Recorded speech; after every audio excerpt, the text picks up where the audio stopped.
Նրան տապանում հյուրընկալել եմ ազգային ժողովրդավարական բևեռի անդամ Գևորգ Սաֆարյանին, պարոն Սաֆարյան, շնորհակալ եմ հրավերն ընդունելու համար։ Շնորհակալ եմ հրավերի համար։ Մեր զրույցը սկսենք ռուս-ուկրաինական ճակատում վերջին զարգացումներից, ինչպես արդեն գիտեք, ԱՄՆ նախագահը 28 կետից բաղկացած խաղաղության այսպես կոչված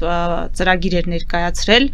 Ուկրաինային, որը քննադատության արժանացավ Կիևի եվրոպացի դաշնակիցների կողմից եւ 3 Ժնևում տեղի ունեցած քննարկումներից հետո փաստորեն այդ 28 կետերը կարծես թե փոփոխության են ենթարկվել, նաեւ Զելենսկին ծավալուն ելույթ ունեցավ, ես տեսա, որ դուք անդրադարձել եք նրա ելույթին, հիմա այս ամենը համադրենք եւ փորձենք հասկանալ կամ կանխատեսել ինչպիսին կլինի այս ամենի արդյունքը կամ վերջնակետը։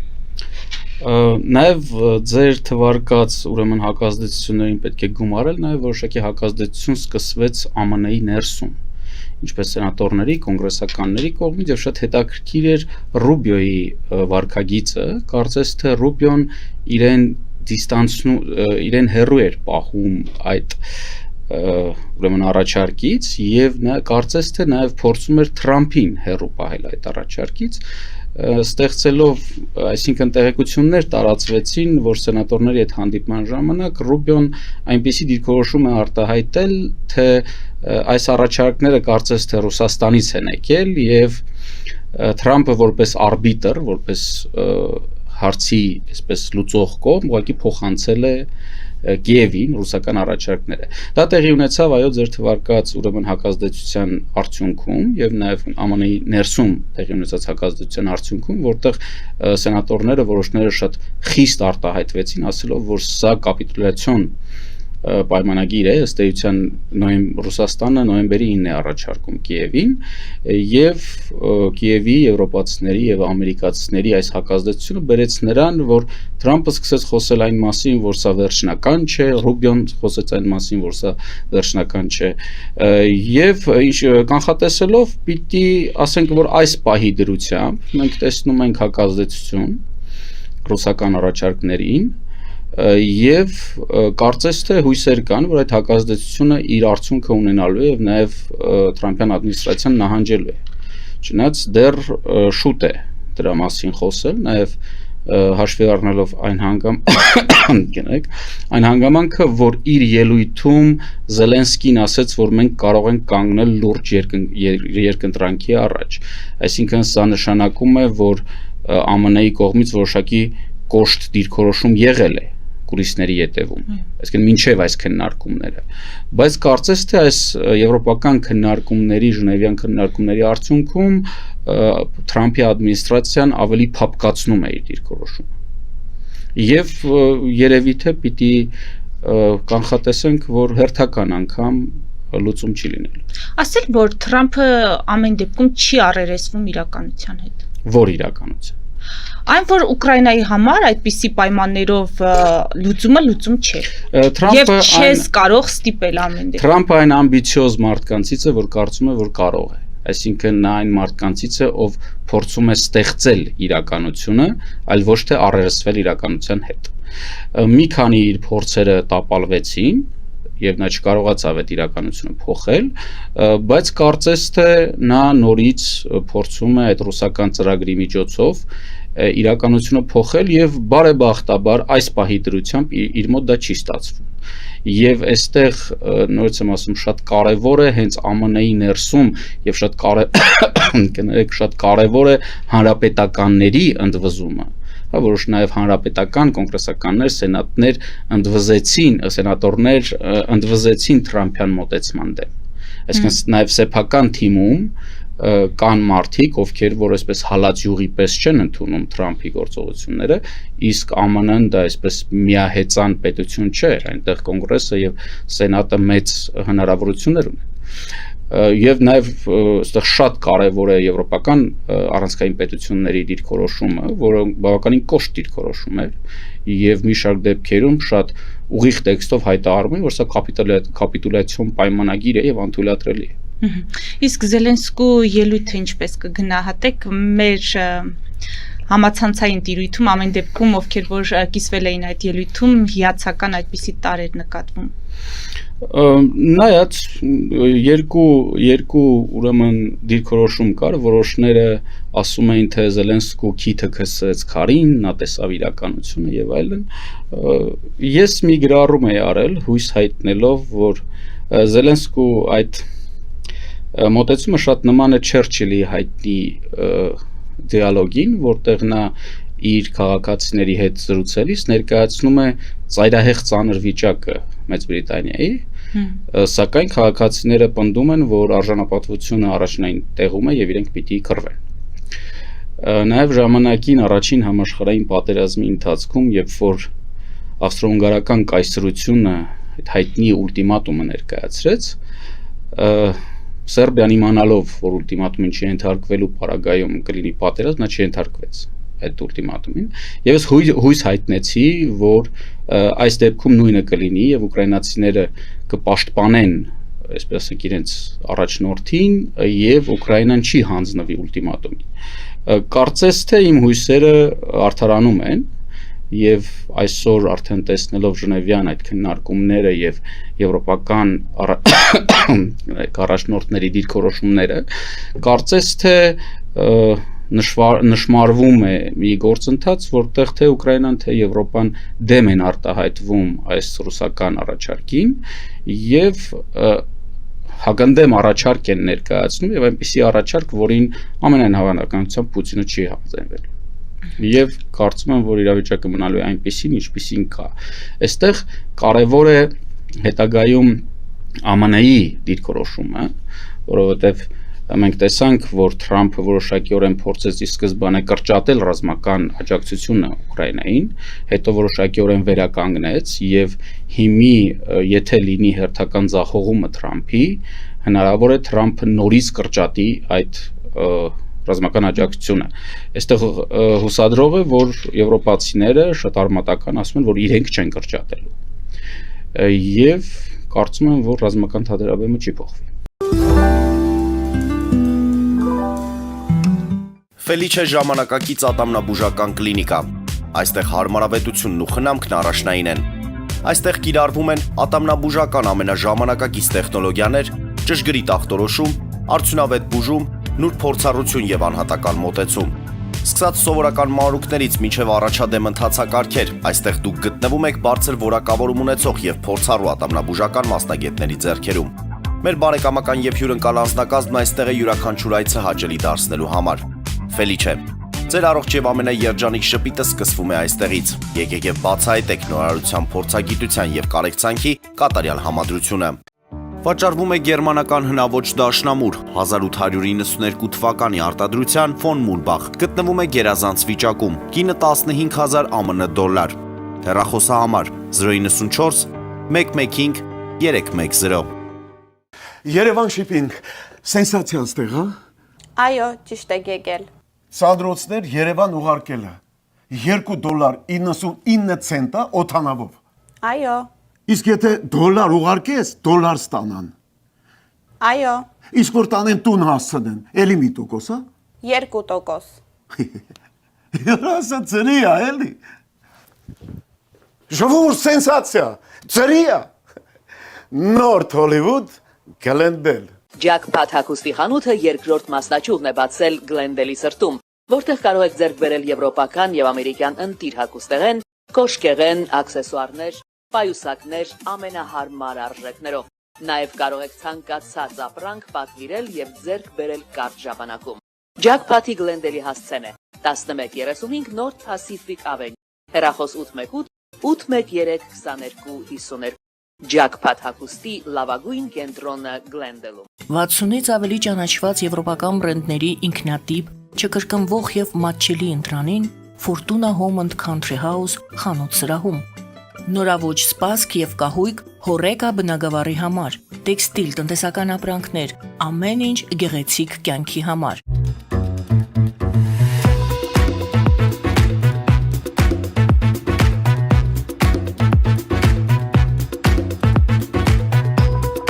Արարատ ռեստորան, ընտանեկան եւ ընկերական ժամանցի լավագույն հասցե, սիրված արտիստներ, հյուրընկալ մթնոլորտ, հարուստ ճաշացան, անմահական խորտիկներ։ Արարատ ռեստորան, հասցեն անփոփոխ, Սիրով սպասում ենք ձեզ։ Լավագույն պաղպաղակ, բնական, համեղ եւ մատչելի գներով պաղպաղակը կարող եք ձեռք բերել բոլոր հայկական խանութներում։ Պահանջեք հայկական պաղպաղակ, Թամարա պաղպաղակ։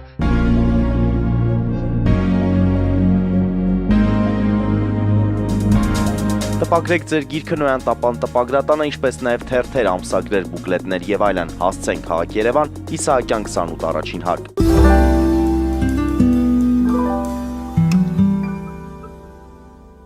Հիմա գալով մեր խնդիրներին, մեր շուրջը տեղի ունեցող իրադարձություններին, պարոն Սաֆարյան, նախորդ շաբաթ հայտնի դարձավ կամ այսպիսի բում առաջացրեց այդ արհեստական բանականության տեխնոլոգիաներ մշակող Firebird ստարտափի կողմից Հայաստան Nvidia-ի չիպեր արտահանելու մասին լուրը, որը ԱՄՆ կառավարությունը հավանության էր արժանացրել, Հայաստանում ԱՄՆ դեսպանատուներ սա գնահատեց շատ կարևոր առաջընթաց հայ-ամերիկյան առևտրային եւ ներդրումային հարաբերություններում։ Հիմա գնահատականները ինչպես միշտ տարբեր են, այդ գերհամակարգիչ Հայաստանում ստեղծելու նախաձեռնությունը եթե իրականություն դառնա, ոմանց գնահատականներով դա հավասար է ունենալու այնպիսի գազատար խողովակաշարեր, էլեկտրակայաններ, այսինքն այդպիսի նշանակության իրադարձություն է, որը մեծ առումով, ռազմաբարական առումով անվտանգություն է ապահովելու Հայաստանի համար։ Հիմա դուք ինչպես եք գնահատում, եթե այս չիպերը գան Հայաստան եւ Հայաստանում այդպիսի նախաձեռնությունը իրականություն դառնա։ Այստեղ իրականում չիպերի խնդիրը չի, չիպերը ընդհանրապես գործընթացի մի մասն է։ Այո, կենտրոնի ստեղծումը է։ Կենտրոնի ստեղծման որոշումը տարիներ շարունակ Հայաստանի անունը առաջ է տանում Nvidia-ի փոխտնօրենը, որը ազգությամբ հայ է։ Այսինքն այդ մարդը, այսպես ջանասիրաբար ամեն բան անում է, որպեսզի նմանատիպ կենտրոն բացվի Հայաստանում եւ սա իր ձեռքբերումն է, կարելի ասել, սակայն միանշանակ մենք պետք է հասկանանք, որ առանց ԱՄՆ-ի կառավարության թողտվության նման համակարգիչներ չեն կարող արտահանվել ԱՄՆ-ից։ Եվ նմանատիպ հզոր կենտրոններ աշխարհում մի քանիսն են, որոնցից մեկը գալիս է Հայաստան։ Չչափազանցնենք, որ դա ատոմային ռումբ է, չգիտեմ, մեծ անվտանգություն է ապահովում եւ այլն, իհարկե որևիցե նմանատիպ պրոյեկտ ինքը անվտանգային համակարգում կարող է կիրառվել որպես անվտանգության էլեմենտ եւ չընկալենք այստեղ անվտանգային համակարգը անպայմանորեն ռազմական բնույթի։ Անվտանգային համակարգի էլեմենտներն են տնտեսությունը, բարձր տեխնոլոգիաները, քաղաքականությունը եւ այլն։ Այս տեսանկյունից, այո, նմանատիպ համակարգիչ ունենալ մեր երկրում կնշանակի ունենալ ոչ շատ մեծ ռազմավարական աջակցություն ԱՄՆ-ից, սակայն որոշակի քաղաքական եւ տեխնոլոգիական բնույթի անվտանգություն։ Այսինքն պետք չի ոչ շատ չափազանցնել այդ համակարգչի առկայությունը, ոչ նրա ուրեմն արժեքը փոքրացնել, դա շատ կարևոր ներդրում է եւ շատ է խոսվում ներդրումի ֆինանսական էկվիվալենտի մասին, այստեղ ֆինանսական էկվիվալենտը չի կարևոր, այլ ինքնին այդպիսի գերհամակարգիչ եւ համակարգչային կենտրոն Հայաստանում ունենալը, սա տեխնոլոգիական եւ քաղաքական աջակցություն է ԱՄՆ-ի կողմից Հայաստանին։ Ահա, հիմա այստեղ այն մարդիկ, ովքեր Հայաստանի իշխանություններին մեղադրում են ռուսամետ լինելու կամ Ռուսաստանից ազդեցությունը չթույլատնելու մեջ, իրենք ինչպես կբացատրեն ԱՄՆ-ի կողմից այսպիսի նախաձեռնությամբ հանդես գալը ռուսամետ Հայաստանում։ Ռուսահպատակ Հայաստանում ԱՄՆ-ն միշտ էլ այդպիսի նախաձեռնություններով հանդես է գալիս։ Ես հիշեցնեմ Ալիևի հայտարարությունը առ այն, որ Հայաստանը շրջանցող կապուղիներ, այդ թուրքական աշխարհի կապուղիների առաջին ուրեմն հակադրվողը եղել է ԱՄՆ-ն։ Սա Ալիևի հայտարարությունն էր։ Այսինքն նա ասում էր, որ բոլոր կապուղիները, որոնք շրջանցում էին Հայաստանին, ԱՄՆ-ն դրան փորձում էր խոչընդոտել։ Այսինքն ԱՄՆ-ի կողմից մենք միշտ եղել ենք ռուսահպատակ պետություն եւ մենք միշտ ունեցել ենք աջակցություն ԱՄՆ-ի կողմից, ոչ մեր գեղեցիկ աչքերի համար իհարկե։ Մենք օրինակ Արցախյան շարժման գործընթացների մեջ ունեցանք Մինսկի խումբ, չէ, 3 համանախագահողներով։ Ըստ էության Մինսկի խումբը ստեղծված էր Արևմուտքի եւ նախ եւ առաջ ԱՄՆ-ի կողմից, որպեսզի նա թույլ չտար, որ Արցախյան խնդիրը լուծի Ռուսաստանը։ Հակառակ դեպքում Ռուսաստանը լուծելու էր իօքուտ Ադրբեջանի եւ ինչը որ մենք տեսանք վերջը ռուսները վերցրեցին Արցախը եւ նվիրեցին Ադրբեջանին։ Եվ ստեղծվեց Մինսկի խումբը համանախագահներով, որպիսի ըստ էության հայկական շահերը պաշտպանվեն։ Այսինքն եւ Ֆրանսիան մենք միշտ տեսել ենք Ֆրանսիայի կողմից աջակցություն եւ մեր ամենաբարեկամ պետություններից մեկն է Ֆրանսիան միշտ եղել։ Բայց Հայաստանը բոլոր այդ ժամանակներում եղել է ռուսահպատակ պետություն։ Այսինքն այս պետությունները առաջ են տանում իրենց շահը, իսկ իրենց շահը դա Հայաստանի նախգոյությունն է եւ հետո հզորացում։ Բայց առանց Հայաստանի այդ պահին գործող իշխանության հետ առանց համագործակցության այդ պահին գործող իշխանության հետ դա հնարավոր է իրենց շահերը առաջ տանելը։ Ոչ, միանշանակ ոչ, եւ դա է պատճառը, որ այս 30 տարիների ընթացքում թե ԱՄՆ-ն, թե Ֆրանսիան, թե մյուս արևմտյան երկրները համագործակցել են Հայաստանի իշխանությունների հետ։ Նաև ամենաբարձր մակարդակով այցելություններ են եղել, մասնավորապես Ֆրանսիայի նախագահի հետ բազմաթիվ հանդիպումներ են եղել թե Տեր-Պետրոսյանի, թե Քոչարյանի, Սերժ Սարգսյանի եւ Նիկոլ Փաշինյանի կողմից։ Այսինքն, այո, լինելով ռուսահպատակ պետություն Հայաստանը, նրա ղեկավարները այո այցելել են, հանդիպել են եւ ինչի է այս ամեն ինչը տեղի ունեցել, ինչի օրինակ արևմտյան պետությունները պատժամիջոցներ չեն նշանակել Հայաստանի նկատմամբ ժողովրդավարության տապալման, մենք գիտենք ինչ երկրում ենք ապրել եւ ապրում այսօր, որովհետեւ այդ պարագայում նրանք չէին կարողանա համագործակցել Հայաստանի իշխանությունների հետ եւ չէին կարողանա իրենց շահը տարածաշրջանում առաջ տանել։ Միշտ այդ պետությունները համագործակցել են, շարունակում են համագործակցել Կառավարության ջանքեր չտեսնենք այստեղ այս ուղղությամբ։ Իսկ ինչպես տեսնենք, սա է խնդիրը։ Այսինքն մենք դնենք կանխավարկած, որ կա կառավարության ջանքեր եւ սկսենք փնտրել այդ ջանքերը։ Եթե կա կառավարության ջանքեր, թող կառավարությունը ջանքերը ցույց տա։ Կառավարության ենթակա հանրային հեռուստաընկերությունում, հեռուստաընկերության եթերով Nvidia-ի փոխտնօրենը, որը հիշեցնում նույնպես որ ազգությամբ հայ է, հստակ հայտարարեց, որ process-ը շատ վաղուց է գնում, որ process-ի մեջ մեծ կարևորություն ունի իր արկայությունը եւ իր հայ լինելը։ Իդեպ այստեղ շատ կարևոր է նշել այդ հանգամանքը, երբ որ մենք ասում ենք, որ հայկական ռեսուրսը չի օգտագործվում, շատ շատերը դա անցալում են որպես պաթոս եւ մեզ մեղադրում, որ այ դուք հայուգենն եք առաջ տանում կամ ինչ-որ պաթետիկ երևույթներ, խոսքը դրա մասին չի։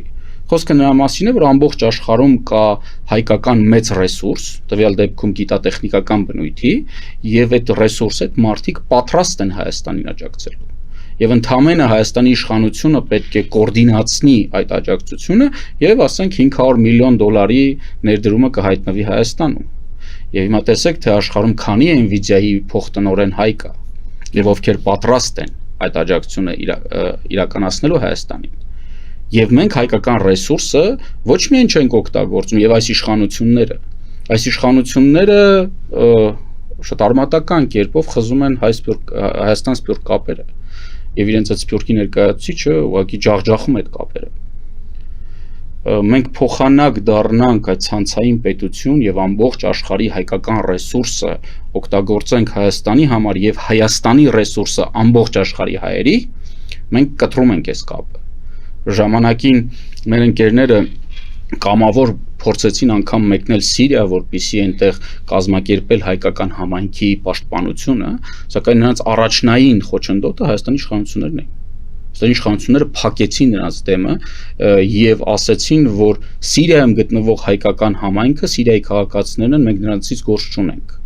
Հետագայում նույն բանը ասաց Նիկոլ Փաշինյանը։ Պարոն Սաֆարյան, ճշմարտություն չկա, այսինքն նրանք իրենց, եթե այդ պետության քաղաքացիներն են, նրանք պետք է պաշտպանված լինեն այդ պետության։ Իսկ եթե նրանք պաշտպանված չեն, մենք թքած ունենք մեր հայրենակիցների վրա։ Նրանք պաշտպանված չէին։ Եվ հայկական պետությունը ինչ է ասում։ Այստեղ շատ կարևոր է Հայաստանի Հանրապետության դիրքորոշումը, որն է։ Մենք թքած ունենք մեր հայրենակիցների վրա, թե ոչ։ Մենք մեր հայրենակիցների մասին հիշում ենք միայն այն ժամանակ, երբ որ գումար ենք խնդրում նրանցից, թե ոչ։ Եթե մենք ուզում ենք ունենալ ցանցային պետություն, որպեսզի կարողանանք ամբողջ հայկական ռեսուրսը կիրառել Հայաստանի համար, ապա նույնը պիտի լինի հակառակը։ Չէ՞ որ մենք միջազգային հարաբերությունների սուբյեկտ ենք։ Չէ՞ որ մենք ՄԱԿ-ում կարող ենք ձայն բարձրացնել։ Չէ՞ որ մենք Եվրոխորհրդում կարող ենք ձայն բարձրացնել։ չէ՞։ Սիրիայի հայկական համայնքը դա անել չի կարող։ Ինքը միջազգային հարաբերությունների սուբյեկտ չի։ Այսինքն որքան որ հայկական սփյուռքը իր այդ ահռելի ռեսուրսով, տնտեսական, գիտատեխնիկական, գիտելիքային, ֆինանսական ռեսուրսով կարող է ծառայել իր հայրենիքին, նույն չափ Հայաստանի Հանրապետությունը որպես պետություն կարող է ծառայել սփյուռքին։ Եվ այս փոխադարձ կապն է, որ ստեղծելու է ցանցային պետություն, եւ ինչպես սփյուռքը Հայաստանի համար դառնա ռեսուրս, այնպես էլ Հայաստանը սփյուռքի համար։ Պարոն Սաֆարյան, Նիկոլ Փաշինյանը օրերս ելույթ է ունեցել Հայաստանի պետական մարմինների ներկայացուցիչների առաջին համաժողովում եւ ըստ մամուլում հայտնված տեղեկությունների նա մասնավորապես նշել է. Սկզբունքային եմ համարում մեր ներքին լեգիտիմության ամրապնդումը, որը պետք է արտահայտվի նոր սահմանադրության ընդունմամբ։ Ինչ եք հասկանում դուք այս հայտարարությունից, նաև կան մարդիկ, ովքեր եկեղեցու շուրջ կատարվողը եւս տեղավորում են այդ սահմանադրությունը փոխելու իշխանության պլանների մեջ, այդպիսով նաև եկեղեցու մասով ինչ որ նոր փոփոխություններ եւ կարգավորումներ կանխատեսելով։ Իրականում այնքանով է ընդհանրությունը, որ երկու դեպքում էլ Նիկոլ Փաշինյանը ուղիղ կերպով եւ հլու հնազանդ ենթարկվում է Ալիևի հրահանգներին։ Ալիևը հրահանգել է սահմանադրությունը փոխել, նա փոխում է սահմանադրությունը։ Ալիևը հրահանգել է հարվածել հայրաքելական եկեղեցուն եւ հենց Փաշիզադեն ինչ որ դեմարշ է կազմակերպում մեր եկեղեցու դեմ, դրան անմիջապես հաջորդում է Նիկոլ Փաշինյանի դեմարշը եկեղեցու դեմ։ Ալիևը պահանջել է բանակը կրճատել, բանակը կրճատում են։ Ալիևը պահանջել է անկլավները տալ, անկլավները տալիս են։ Եվ սկսել են այսպիսի ենթատեքստով մենք ետ ենք բերելու Արցվաշեն։ Հա գեղեցիկ բան է, չէ՞ ասում։ Իրականում խոսքը գնում է այսպես կոչված անկլավների նվիրաբերման մասին Ադրբեջանին։ Այսինքն բոլոր այն պահանջները, որ ներկայացրել է Ադրբեջանը, այս իշխանությունները իրականացնում են։ Եվ սահմանադրության փոփոխությունը մենք գիտենք, դա Ադրբեջանի առանցքային պահանջն է։ Այն պայմաններում, որ հիշեցնեմ, որ Ադրբեջանի սահմանադրությամբ է Ադրբեջանը իրեն ճանաչել առաջին հանրապետության իրավահաջորդ եւ իր պատկերացումներով իր առաջին հանրապետության բազմաթիվ տարածքներ այսօրվա մեր Հայաստանի Հանրապետության տարածքներն են։ Այստեղից է բխում արևմտյան Ադրբեջան այդ զավթողական իրենց քաղաքականությունը։ Այսինքն փոխանակ մենք պահանջենք, որ դու սահմանադրությունը փոխես, իրենք են պահանջում, որ մենք փոխենք սահմանադրությունը։ Եվ Նիկոլ Փաշինյանը հլու հնազանդ ենթարկվում է կետ առ կետ բոլոր պահանջներին, բանակն է կրճատում, սահմանադրությունն է փոխում, հալածում է եկեղեցուն։ Բանակը կրճատել, որ ասում եք նկատի ունեք զինծառայության այդ ժամկետների։ Որոշում են կայացրել զինծառայության ժամկետը կրճատել այն պայմաններում, որ այսօր զինվորները չեն բավարարում ամենատարական գործողության համար դիրքային պաշտպանությունը ապահովելու։ Չեն բավարարում, այսինքն դիրքային պաշտպանությունը ինքը ընդհանուր պաշտպանության անգամ 10%-ը չի կազմում։ Մենք անգամ 10%-ի համար բավարար զինվոր չունենք եւ տարբեր մարդկանց հավաքում տանում ենք դիրքեր։ Ինչի մասին նաեւ Նիկոլ Փաշինյանը խոսեց, որ տարբեր մարդկանց հավաքում տանում ենք դիրքեր, փող ենք վճարում։ Այսինքն տարական խնդիրը դիրքային անգամ պաշտպանության չէ, վերահսկողության խնդիրը մենք չենք կարողանում լուծել եւ այսպիսի պայմաններում կրճատում ենք բանակը։ Ինչու՞, որովհետեւ Ալիևը պահանջել է բանակը կրճատել։ Եվ Նիկոլ Փաշինյանի այդ ամենի գինը ո՞րն է Նիկոլ Փաշինյանի համար։ Իր իշխանությունը պահելը, վերարտադրվելը։ Իշխանությունը պահելը եւ այսօր մենք տեսնում ենք, որ Ալիևը ամեն բան անում է, որպեսզի Նիկոլ Փաշինյանը վերարտադրվի։ Իշը եւ տրամաբանական է Նիկոլ Փաշինյանը Ալիևի բոլոր հրամանները կատարում։ Դուք միայն Ալիևին եք ասում, բայց այստեղ մեր ներսում կարծիքներ կան, որ Նիկոլ Փաշինյանին վերարտադրվել օգնում են նաեւ նախկին նախագահները, նախկին նախագահների ներկայացուցիչները ուժերը։ Բա նրանց շահը որն է, որ օգնեն Նիկոլ Փաշինյանին վերարտադրվել։ Որտեղ նրանք ստանում են վերևներից հրամաններ։ Նայեք, ինչ է կատարում։ Նախ երբ որ մենք ասում ենք Ալիև, մենք այստեղ պետք է նախ եւ առաջ հասկանանք Էրդողան։ Տարածաշրջանի խաղացողները Ռուսաստանն ու Թուրքիան են։ Ադրբեջանը խաղացող չի։ Նա նրանց կցորդն է։ Եվ իդեպ իրենց կողմից ստեղծված այդ պետությունների։ Այստեղ այո, Էրդողանը նույնպես խիստ շահագրգռված է Նիկոլ Փաշինյանի վերարտադրությամբ եւ Պուտինն է շահագրգռված։ Հիմի նախկին իշխանությունները շատ լավ գիտեն, որ քանի դեռ իրենք երևում են, քանի դեռ իրենք դուրս են գալիս փողոց, քանի դեռ իրենք ազգային ժողովում են եւ այլն, Նիկոլ Փաշինյանը կարող է խաղալ սև ու սպիտակ։ Եվ հանրության ասել, եթե ես չլինեմ, կգան նախկինները։ Եվ նախկինները շատ լավ գիտեն, որ հանրությունը իրենցից նողկում է, հանրությունը իրենց որ տեսնում է, ասում է ինչ ուզում է լինի, մենակ սրանք հետ չգան։ Եվ այդ պայմաններում գնալու է ընտրելու է ՔՊ-ին։ Սա հասկանալով նրանք միևնույն է ակտիվ են, դուրս են գալիս փողոց, խոսում են եւ այլն։ Ինչու, որովհետեւ նման հրահանգ գալիս է Մոսկվայից։ Որովհետեւ Նիկոլ Փաշինյանն նաեւ Մոսկվայի համար լավ տեխնացու է։ Եվ Մոսկվան, ինչպես հիշեցնեմ, որ կապիտուլյացիոն այդ պայմանագրից հետո, որը կազմվել էր Մոսկվայում, նոյեմբերի 9-ի պայմանագիրը Մոսկվան էր կազմել։ Մոսկվան դուրս բերեց այդ բոլոր այդ 17+, այսպես էր կարծեմ ձևակերպված, իր բոլոր ագենտներին դուրս բերեց փողոց։ Ինչու։ Մոսկվայի պայմանագրի դեմ խոսում էին Մոսկվայի ագենտները։ Խոսում էին, որպեսզի ժողովուրդը նրանց տեսնի եւ փողոց դուրս չգա։ Եվ Մոսկվայի համար ավելի ընդունելի Նիկոլ Փաշինյանը մնա իշխանության։ Եվ ռուս-թուրքական այդ պլանը որն է, որ անկլավները պետք է տրվեն, հա, ինչպես ասացիք, սահմանադրությունը փոխվի, այսինքն Հայաստանից ինչ է մնում եւ ինչ էլ որ մնա, դա էլ դառնալու է Ռուսաստանի մաս։ Հայաստանից ոչինչ չի մնալու այս գործընթացի արդյունքում։ Թուրքիան ակտիվորեն, շատ ակտիվորեն կառուցում է թուրքական աշխարհ։ Նայեք թուրքական աշխարհի քարտեզները, որոնք իրենք ներկայացնում են եւ այնտեղ գտեք Հայաստանի Հանրապետություն։ Հա մի մեծ քարտեզի մոտ օրինակ Էրդողանը գնաց եւ նկարվեց։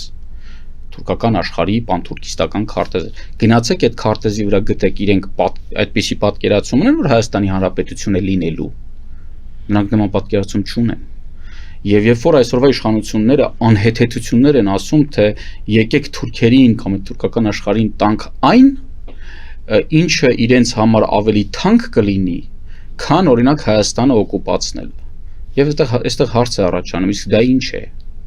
Մենք ինչ կարող ենք տանք Թուրքիային, որը կլինի ավելի թանկ, քան Հայաստանը օկուպացնելը։ Մենք նման բան չունենք։ Ասում են, թե նայեք, մենք ճանապարհ ենք տալիս, իրենք կգան կանցնեն, երբ որ մեզ օկուպացնեն, այդ ճանապարհը իրենցը կլինի։ Այսինքն մենք պետք է հասկանանք թուրքական աշխարհի ստեղծումը եւ Հայաստանի Հանրապետության գոյությունը անհամատեղելի են։ Եվ դրա դեմ պայքարելու միակ տարբերակը ԱՄՆ-ի հետ գործընկերությունն է։ Ոչ։ Մենք պիտի հասկանանք, որ քաղաքական երաշխիքները իրենք հավերժ չեն։ Օրինակ ԱՄՆ կար բայդենական երաշխիքները Ուկրաինային, ադմինիստրացիան փոխվեց, այս երաշխիքները փոխվեցին։ Մենք պիտի հասկանանք, քաղաքական երաշխիքները ժամանակավոր են։ Այո, միանշանակ մենք ԱՄՆ-ի հետ պիտի ունենանք շատ բարձր մակարդակի ռազմավարական հարաբերություններ։ Եվ այդ հարաբերությունները օգտագործենք ոչ միայն որպես քաղաքական պաշտպանություն, այլ նաև այդ հարաբերությունների արդյունքում զարգացնենք մեր տնտեսությունը, մեր ռազմարդյունաբերությունը, ներկրենք հնարավորինս շատ զենք, պատրաստվենք ինքնին մեր հանրությանը պատրաստենք պատերազմի։ Սրա հետ մեկտեղ նաև հարաբերություններ ունենանք այլ պետությունների հետ, որոնց հետ մեր շահերը համընկնում են։ Դա Իրանն է, դա Հնդկաստանն է, դա Հունաստանն է, դա Ֆրանսիան է, շատ կարևոր պետություն, հա, եվրոպական միակ ատոմային այսպես տերությունը, եւ որpիսի եթե ինչ որ մի օր օրինակ ԱՄՆ-ում ադմինիստրացիա փոխվի, հայ-ֆրանսիական հարաբերությունները մեզ ապահովեն որոշակի եւ քաղաքական եւ տնտեսական եւ ռազմական պաշտպանություն, բայց շատ կարեւոր է երկու հանգամանքի համադրությունը։ Այսօր հասարակության մեջ կա մի շերտ, որը ասում է մենք պիտի մեր հույսը դնենք մեր վրա, կա մի շերտ, որը ասում է մենք պիտի արտաքին հարաբերությունների միջոցով պաշտպանություն ապահովենք։ Այս երկու մոտեցումները համադրելի են։ Մենք եւ պիտի արտաքին հարաբերությունների միջոցով անվտանգություն ապահովենք եւ հույսը դնելով մեզ վրա պատրաստ լինենք միշտ։ Այսինքն ոչ թե այսօր, ոչ միայն այսօր, վաղը կամ 10 տարի հետո, միշտ պատրաստ լինենք դիմակայության եւ մեր երկրի պաշտպանելու։ Տարանջատումը սխալ է։ Ամփոփենք, պարոն Սաֆարյան, ձեր ասածներից հետո հիմա այն վերջին տեղեկությունը, որը ես ներկայացնեմ, կարող է ավելորդ թվալ, բայց ամեն դեպքում անդրադառնանք։ Ադրբեջանի նախագահի ուղերձներն են բերել մեր քաղաքասարակության ներկայացուցիչները, որոնք գտնվում էին Բաքվում, եւ այդ ուղերձները հետեւյալն են. Ադրբեջանը չունի տարածքային պահանջներ, պատերազմն իրենց համար ավարտվել է, ուզում են Հայաստանի հետ կառուցեն համապարփակ եւ երկարաժամկետ խաղաղություն։ Շփումներն էլ լինելու են շարունակական, ամեն դեպքում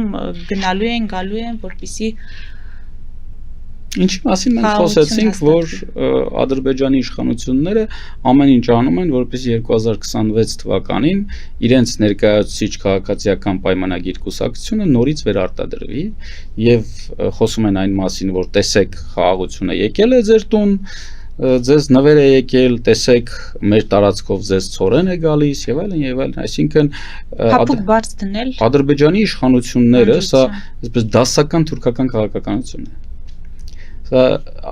նմանատիպ գործողություններով հայ հանրությանը փորձում են խաբել հերթական անգամ, մենք ձեր հետ խոսել ենք օրինակ Հայաստանյան ժամանակ, երբ որ Համիդը հայերին կոտորում էր եւ հայերը երիտ թուրքերի հետ ապստամբեցին Համիդի դեմ, երիտ թուրքերը սկզբնական շրջանում հայերին իրենց պարլամենտում 12 աթոռ տվեցին։ Հետագայում նույն երիտ թուրքերը կոտորեցին հայերին։ Այսինքն դասական թուրքական քաղաքականություն է, որ թուրքերը կարողանում են մեզ ամեն անգամ խաբել եւ իրենց ուզածը առաջ տանել։ Եվ ես զարմանում եմ իհարկե այն մարդկանց վրա, ովքեր որ դառնում են թշնամու քարոզչության գործիք մեր երկրի ներսում եւ դրանից չեն էլ ամաչում։ Գալիս են եւ ասում են մենք ձեզ բերել ենք փոխանցենք թշնամու այսպես ասենք հատուկ ծառայությունների կողմից մշակված այս խաբեության ձևերը եւ մենք դառնում ենք այդ խաբեության գործիքը։ Համենայն դեպս գոնե մարդկայնորեն պետք է ամաչել դրանից։ Շնորհակալ եմ։ Ես եմ շնորհակալ հրավերի համար։ Մեծ դիտողներին հիշեցնեմ, որ զրուցում է ազգային ժողովրդավարական բևեռի անդամ Գևորգ Սաֆարյանի հետ, մեր ուղիղ եթերները կարող եք դիտել Patreon-ում, նաև այդ հարթակում աջակցել մեզ էկրանին երևացող QR կոդով։